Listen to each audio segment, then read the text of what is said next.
From this vantage point, Patterson Hall wasn't the safest place to be during last night's tornado, but for one family who left their trailer home, it was the safest place for them. And that hit me and my daughter. That's my daughter's blanket.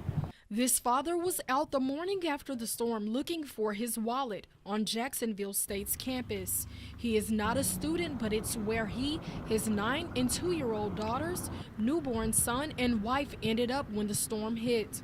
My wife said, "It's here." I looked at her and said, "Don't get them kids riled up. It ain't here." In the moments before the storm, Gurley's daughter was hysterical, but he wasn't, thinking the weather was not as bad. Seconds later, he tells me his Suburban packed with his family, not far from their home, ended up about a mile down the road. I couldn't see anything no more. I didn't know what I hit or what hit me and spun me around.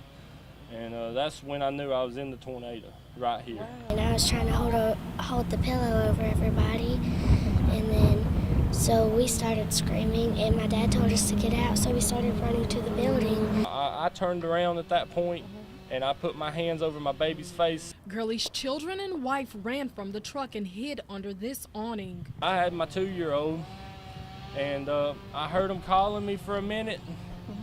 But I never did see him. He says he jumped back into his truck. I pulled up on this bank right here and pulled up them steps right there. That's when I seen them right there. I drove my truck up on them steps. We saw them coming up, and they drove up on the steps and got out of their car, and we let them in.